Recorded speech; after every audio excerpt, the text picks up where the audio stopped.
What is up, y'all? We are back to cover trials. Trials is done. Trials is done. I had a couple. I had a lot. I had a lot more ups than downs. A lot of my picks and my favorite athletes got through, so I was very happy about that. There was a couple that didn't, but overall, I feel like it was a good trials. Like I really do. I feel like it was a really, really good trials. A lot of fast times. Everybody showed up and showed out.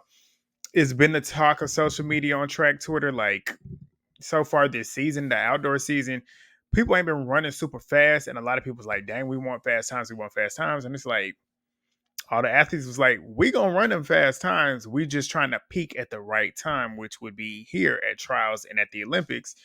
And every time they got on the track, it just looked like it was not gonna happen. But everything that they said was true because they brought the fast times to the trials. So we're gonna talk about that.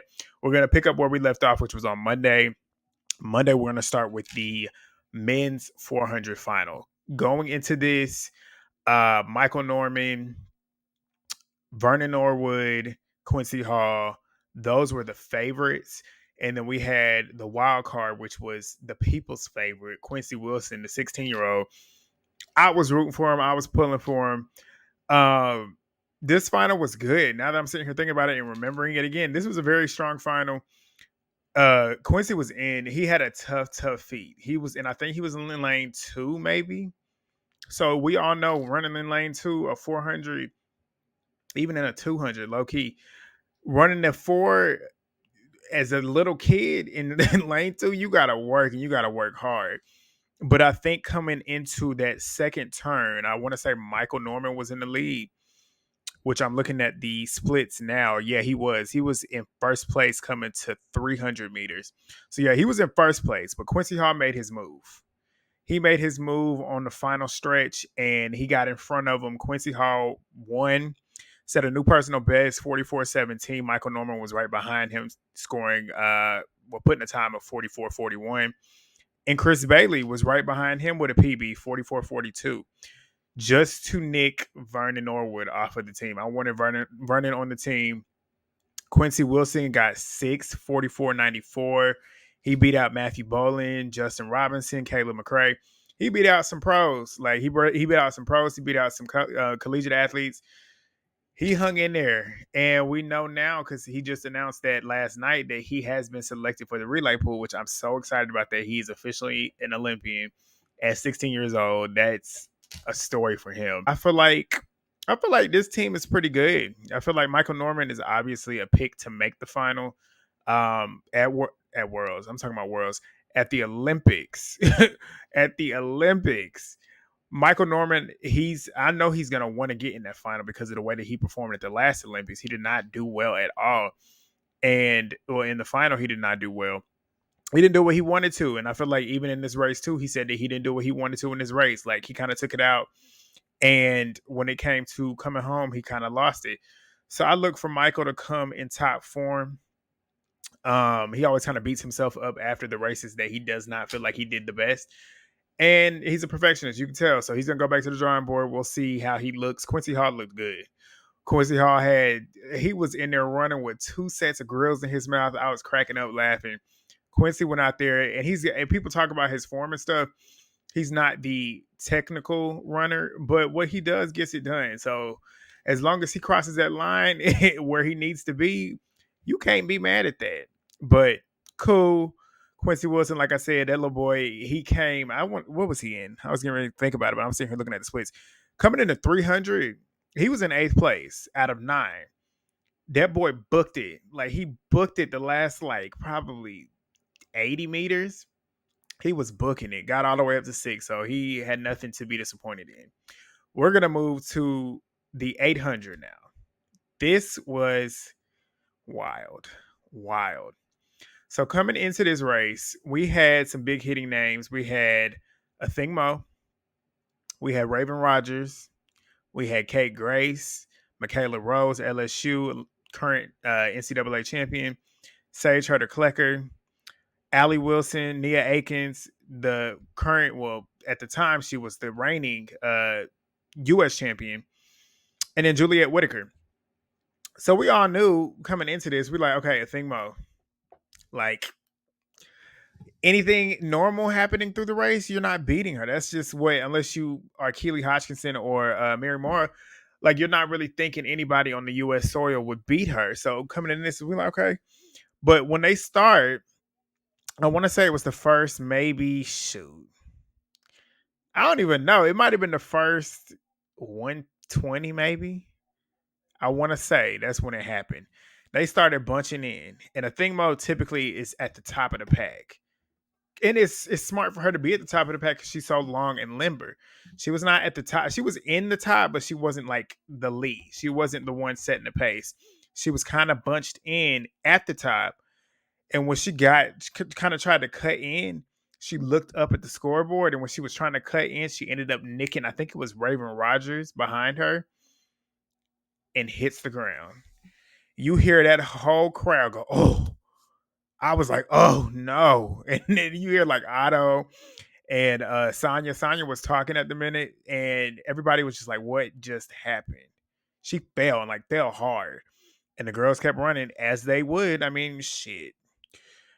I don't want anything like this to happen to anybody, but if it happens to that person, the one that we know would win, you better run your heart out because you got a chance now for real. But that's what they did. A thing was trying to get back, but when she got up, it was kind of too far. Like it was too much for her to get back. And then not only that, she's got all those emotions going on at the same time. She's not in the same mindset that she initially would have been. So it was too much for her to get. But the final three that made the team, which I was sad because Raven Rogers, I was rooting for her. She didn't get on. Michaela Rose, she did not hold on. I thought she was going to be on the team. I was thinking a thing Mo. I was rooting for Raven Rogers. I just knew that she's going to be able to have that kick that she always does. And Michaela Rose, that's who I thought was going to get there. But no. Nia Aikens, she defended her U.S. National Championship. She won, set a new PB, 1 minute 57:36. Allie Wilson, she set a season's best, 1 minute and 58 seconds. And Juliet Whitaker ran a PB, 1 minute 58 seconds, .45. Michaela Rose was just off in fourth. So Thingmo will not be defending her championship. She will not be defending her Olympic title, which is crazy. I'm pretty sure. I'm trying to think. I'm like, because I know she tried to appeal it too, and they denied it. But I think she would be selected for the 4x4. I would think so, considering her 400-meter prowess. She's just as good in the 400 as she is in the 800, and she's ran legs on the 4x4s on world championship teams. So I would think, but we'll see. I don't know. I don't know if that's came out yet, but we're going to now move to the 110 hurdles. That's what I want to talk about. Daniel Roberts, that's my boy. Like I want Daniel to always win anytime he's lined up. I always root for Daniel. Michael Dixon, I was rooting for him. That's Lele's training partner. Want him to do good as well. Grant Holloway, he got my name. I ain't never gonna be mad at somebody with Grant and putting Grant on the map. And he's like, you'd be stupid to bet against Grant Holloway. And then Freddie Crittenden, he's unsponsored as well.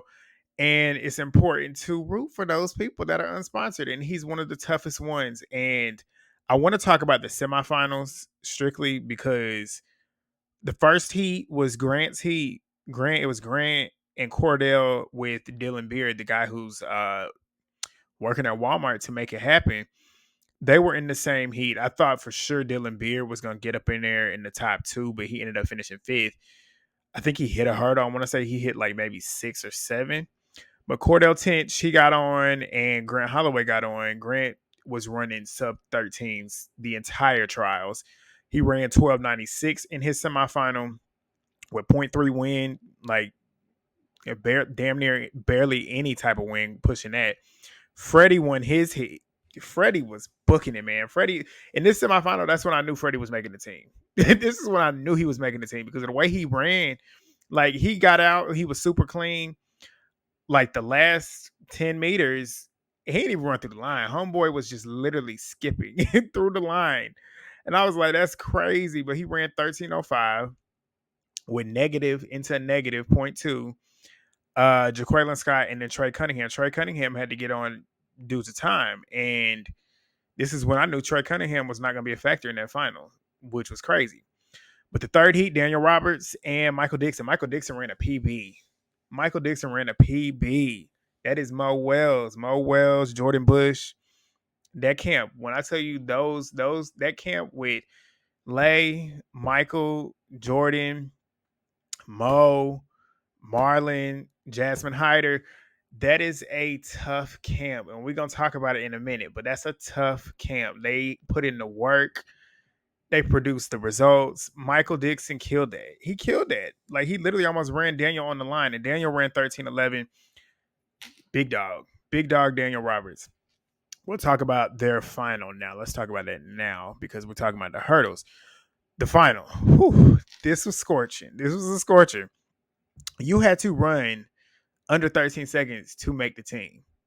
Anything 13 flat, you was not making the team. You was not making the team. Cordell Tench ran 13:03 and did not make the team. Jaqueline Scott, 13:09, did not make the team.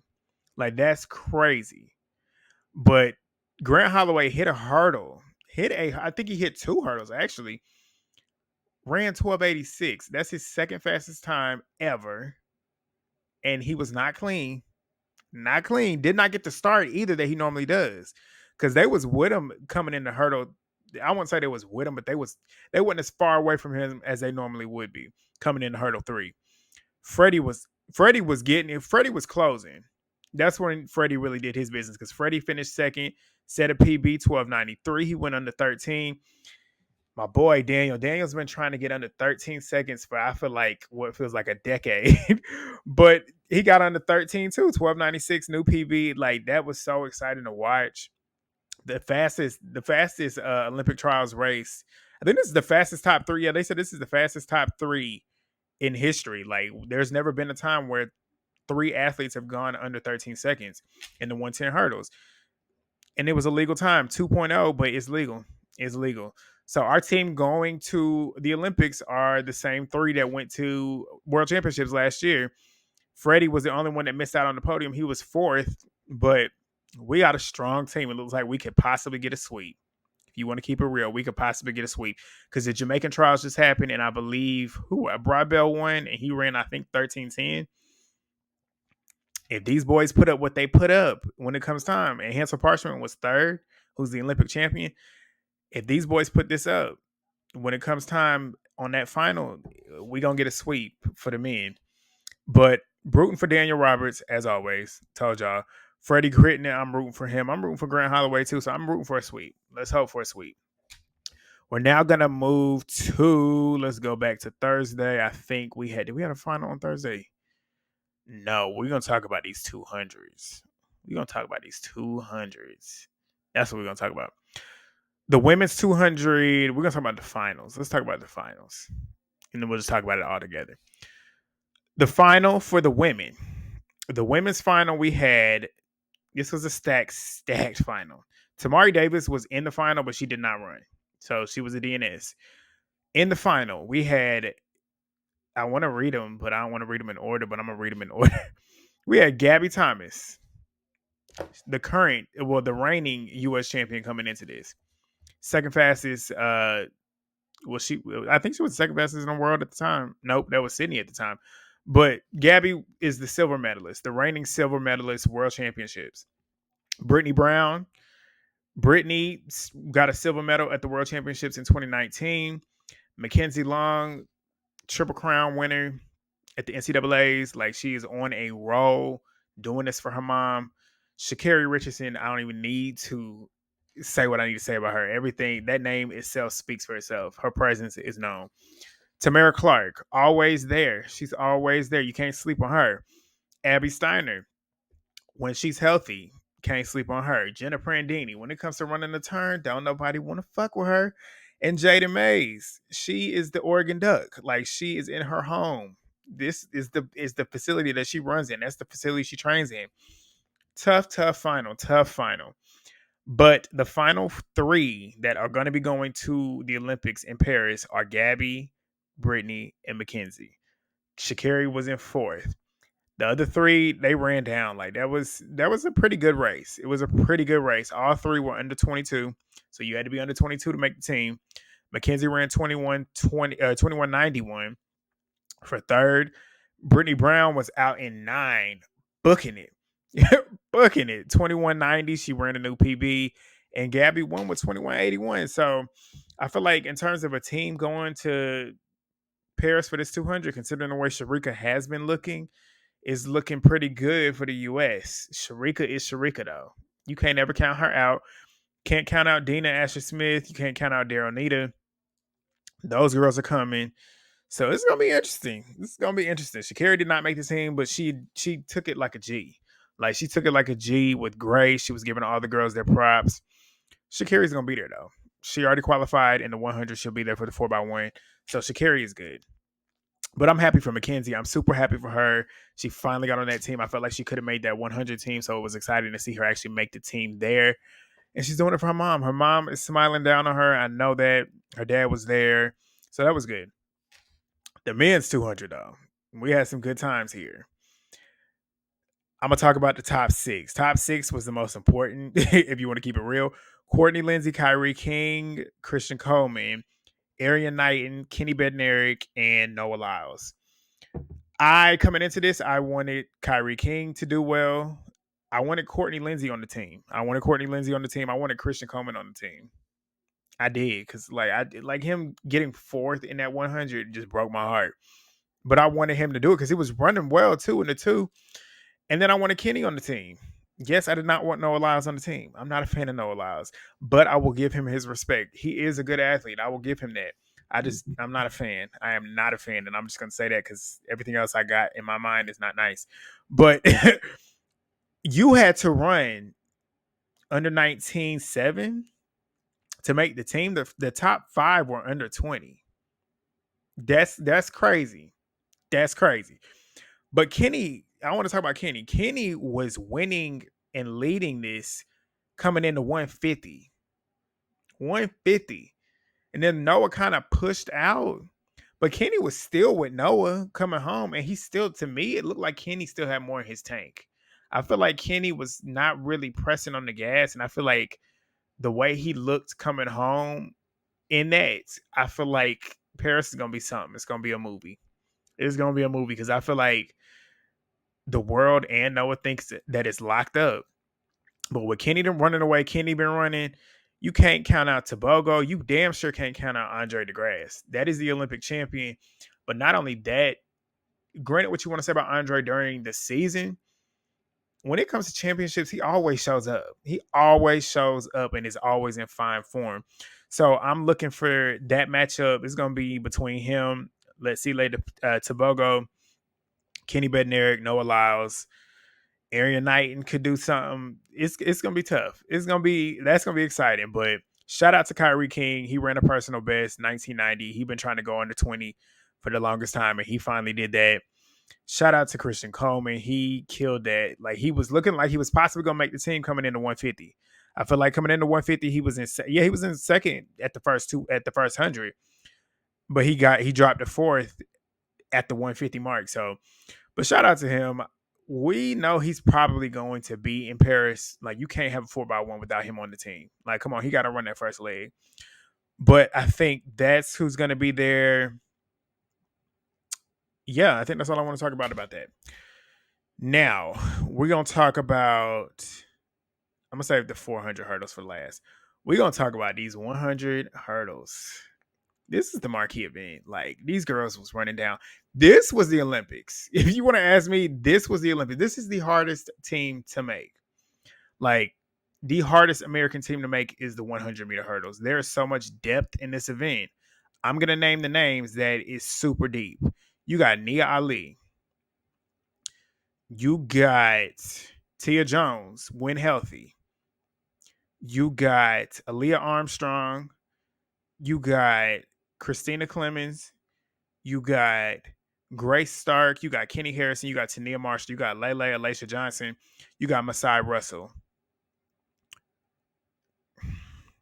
All them girls I just named. That's about 10 names, and you only got 9 lanes.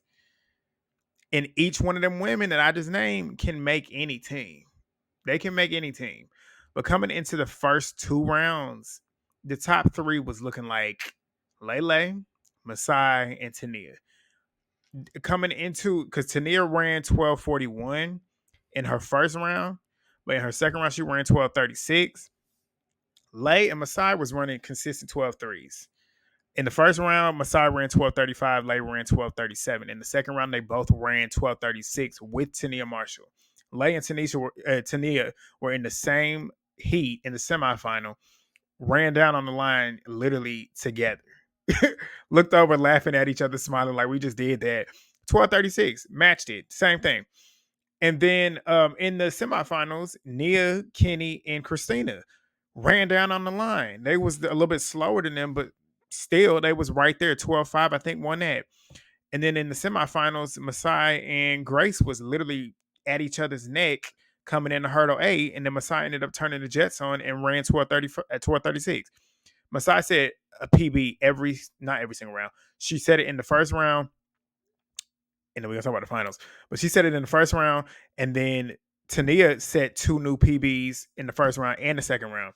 Lay was right there by her PR every single time. Lay's PR is 12:35. She was right there by it. So coming into this, it's like, okay, we might see the changing of the guards. Like, we got the young ones, even though Lay and Masai have already made a team, Tania has not made a team. But Lay and Masai were the two that people have been counting out because they've had issues with always having a clean race. Like, when they don't have a clean race, that's when you're like, okay, it might not happen. Lay, you can't. I was so happy, so happy. Like, we've been talking about this for the past couple of years. When she puts her race together, you can't fuck with her. You can't fuck with her. And that's the thing. She battles so much too. She's on the line. It's not even about her just like not being able to get the hurdle race together. It's about the fact that she is the only one who is a top hurdler in the world who does not have any backing. Like, she's literally doing it all by herself. Like, yes, she has her team, but she's not getting any backing from any shoe company. She's the only one unsponsored. So when she steps on the line every single time, of course, her mind is going to be thinking about other things too, even though she's trying to think about the race. But it's easier said than done to tell her to stop thinking about it whenever we're not experiencing that. Like, she's going out of pocket every single time trying to make her dream happen, knowing that she deserves what these other girls are getting because she's putting up the times that they're putting up. And then there's people behind her that are not even putting up times, not even getting close to putting up times that she puts up, and they're sponsored. So it just don't make no sense. So for her, it was just so exciting to see her just like, she was just beaming the whole time, like beaming. You could just tell she was making this team. Same with Masai though. Masai, like, she's had trouble with hurdle 2, I want to say, every single time. Well, I don't want to say every single time, but she's had trouble getting over hurdle 2. She ends up hitting it pretty frequently. But when she puts her race together as well, when she has a clean race, you can't stop her either.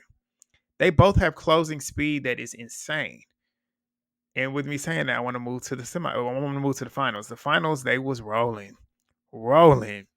So the final, we had Aaliyah Armstrong, we had Tally Bonds, we had Christina Clemens, we had Kenny Harrison, Tania Marshall, Nia Ali, Grace Stark, Lele, and Masai. Into this, they were lined up. They had Tally Bonds in 1, they had Nia in 2, they had Kenny in 3, they had Masai in 4, they had Lay in 5, they had Tania in 6, they had Christina in 7, they had Grace in 8, I want to say. And then Aaliyah was in 9. The race, to me, looking at that, was 2 to 8. From Nia to Grace. That in between, that was the race. So I was like, oh, here we go. And they was running down. Like, once you got to, because I think Christina hit hurdle 3. So that took her out. So she was behind with Tally and Aaliyah, but the rest of the girls was rolling. They was moving. And then the lead switched so many times in this race. Tania was taking it out. And then I saw Nia kind of come up. And then Tania got it back. Then Lay got it. Then you see Kenny kind of stepping up. Then you see Masai finally stepping up. And then it's Masai charging with Lay following. Masai was rolling. Lay was rolling. Grace was rolling. Nia was rolling. Tania was rolling. And Kenny was rolling. You had to run damn near 12-2 to make this team. Second and third were 12:31.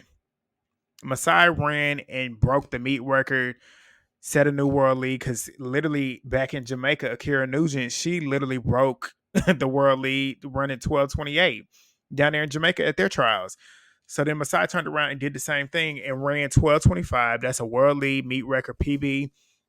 So that's two PBs for Masai. My dog Lay. I shedded so many tears last night watching that. She set a new PR. She been trying to get that PB 12:31. And she wasn't even like, I don't want to say it was a clean race. She didn't hit no hurdles, but you could tell on a couple, I want to say 3 or 5, she might have been trying to control her speed a little bit more than she normally was in the first 2 rounds. But even with a not perfect race, she still ran her fastest time she's ever ran, which lets you know when it comes to getting out there in Paris, even though you look essentially thinking, oh, the Olympics is going to be the biggest amount of pressure for these 3 girls. This was the pressure. Getting on this team was the pressure. This is going to be the fun part for them, is going to the Olympics, because they essentially just ran the Olympics. They kind of got prepped for the Olympics because they're running against the best of the best, low key here. Yes, we got Toby to run into. Yes, we got Jasmine. Yes, we got Danielle. We got Serena Samba Mayela. We got all them to run into. But when you run up against these girls, you got Nia Ali, you got Tania, you got Kenny, you got Christina. Them girls, it's just as tough. They was tough too. So for them to get out there and do that, Grace Stark ran 12:31. She is now signed with Adidas. She went pro. These girls, I feel like we got a strong team. We got a strong team. It's a young team. Shout out to Tania, and Kenny. It's even more heartbreaking for me because I wanted Tania on that team, and for her to get so close yet again, it sucked. It sucks. But Nia ran 12:37, Tania 12:38, and Kenny 12:39. It's crazy that they ran those times and still didn't get on the team. That's how deep this event is in America. But we'll move to the 400 hurdles. Rye Benjamin won. No shock there. He broke the meet record. 46:46 was his time. CJ Allen, shout out to him. I'm happy he made the team. 47:81 for second place. And Trevor Bassitt, unsponsored. Again, somebody who's consistently making teams, unsponsored. 47.82. He made the team. Shout out to him. But the disappointment for me, God, I was rooting for Caleb Dean. Caleb Dean was on that team. He was on that team. Like, we all knew that he was going to be on that team, but he hit hurdle 8 and just did not finish. I fucking hated that for him. Hated it for him because coming into it, he was, I think, 5th. And coming home is when he normally turns the jets on. But that's what happened. But we are finally at the end. The marquee event, the 400-meter hurdles with Sydney McLaughlin leading it. Before I talk about Sydney, I want to give Dalilah her props. This is Dalilah's last Olympic trials. I think I don't think she's going to run anymore.